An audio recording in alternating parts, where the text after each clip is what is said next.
शव यात्रा।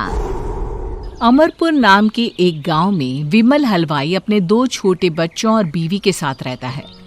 विमल की पत्नी ज्योति भूत प्रेत जादू टोने में बहुत माना करती थी। इसका बिल्कुल विपरीत विमल इन चीजों को दक्यानुसी माना करता था। रोज की तरह विमल अपने मिठाई की दुकान जाने के लिए निकलने की हड़बड़ी में होता है। मैं निकलता हूँ ज्योति, देरी हो जाएगी, दुकान भी खोलनी है मुझे। अजी ध्यान से, आज अमावस्या है। रास्ते में कोई कपड़ा या कुछ भी गिरा हो तो उसे लांग मत दीजिएगा, बगल से चले जाइएगा। अरे ऐसे तो तुम मुझे पागल ही कर दोगी क्या? हाँ, मैं नीचे देखकर चलूं कि सामने से कोई गाड़ी घोड़ा आकर मेरे ऊपर से चला जाए? दोनों हालत में तो मेरी ही मौत है।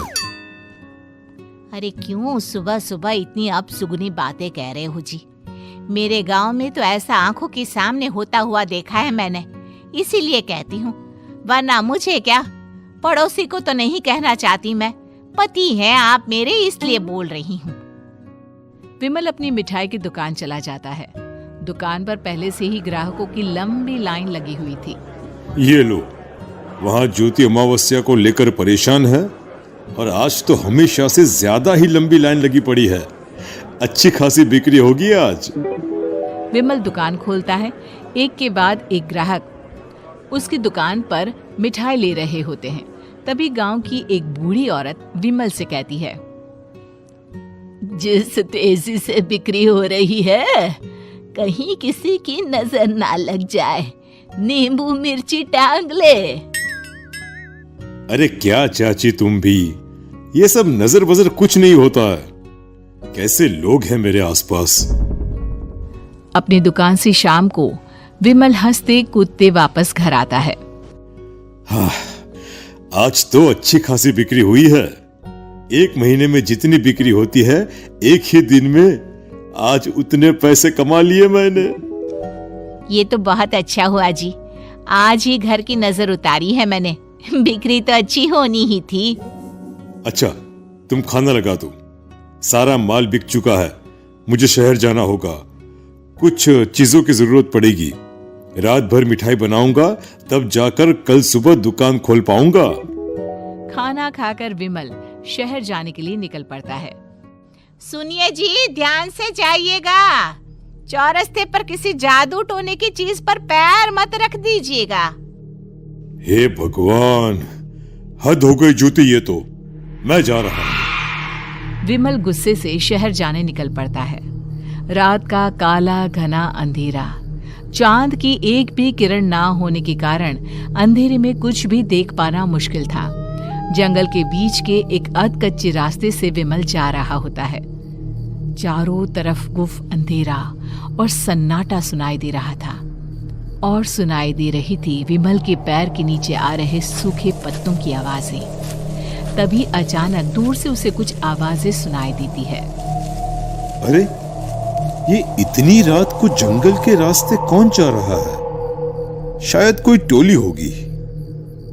राम नाम सत्य है, राम नाम सत्य है, राम नाम सत्य है, राम नाम सत्य है। धीरे धीरे आवाज कुछ कुछ सुनाई पड़ती है। आवाज धीरे धीरे और नजदीक आती सी लगती है। विमल देखता है कि उसके सामने से सजी धजी सफेद कपड़े में लिपटी एक अर्थी निकल रही है, जिसके साथ 5 लोग ही थे। 4 आदमियों ने उसे कंधा दिया हुआ था। एक मटका लिए आगे आगे बढ़ रहा था। विमल के बिल्कुल सामने आकर अर्थी रुक जाती है। उसमें से एक आदमी विमल से कहता है, अरे भाई, जरा अर्थी को कंधा लगाना, मैं बहुत थक गया हूँ, बड़ी मेहरबानी होगी। हाँ भाई, कंधा तो मैं लगा दूं, पर रात को 12 बजे ये शव यात्रा, इस समय कौन अर्थी ले जाता है? तभी विमल को ऐसा लगता है कि शव में से आवाज आई, ये आवाज। मजबूरी है भाई, आप कंधा दीजिए, मैं रास्ते में सब बताता हूँ आपको। विमल अर्थी को कंधा दिए चल रहा होता है कि उसे ऐसा लगता है कि हाथ में मटका लिए जो आदमी शव के आगे चल रहा है उसके पैर उल्टे हैं। क्या हुआ भाई, हकला क्यों रहे हो? वो आपके साथी के पैर उल्टे। विमल अपनी बात पूरी भी नहीं कर पाता कि वो देखता है कि उस आदमी के पैर तो सीधे ही हैं। अरे नहीं, कुछ नहीं, मुझे शायद वहम हुआ होगा। धीरे धीरे सब आगे बढ़ रहे होते हैं। तब विमल को अचानक लगता है मटके में से एक हाथ बाहर आ रहा है। विमल घबरा जाता है। इसके पहले वो कुछ बोल पाता, कल्लू कहता है, मेरा नाम कल्लू है। हम 6 दोस्त थे, जिसमें से एक को तो तुम सोया हुआ देख रहे हो। इतनी पक्की दोस्ती थी कि जैसे हम सब सगे भाई हैं। पर किस्मत का कोई क्या कर सकता है। आज से 4 साल पहले एक नदी में हम सब नहाने गए थे, जिसमें डूबकर राजेश की मौत हो गई। किसी मजबूरी के कारण हमें उसकी अर्थी को रात को ही शमशान घाट ले जाना पड़ा। हम 5 उसे ले जा रहे थे।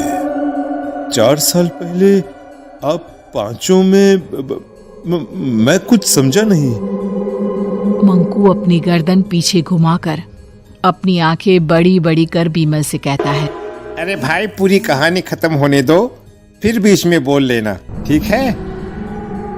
तभी रास्ते में एक हादसे में अपने दोस्त के साथ हम सभी मर गए। वो सामने देखो, हमारा दोस्त। विमल सामने देखता है। उसे दिखता है कि एक ऐसा आदमी जिसका शरीर कई जन्मों से पानी के अंदर रहने के कारण सफेद पड़ गया है। उसकी आंखें बाहर की ओर निकली हुई थी।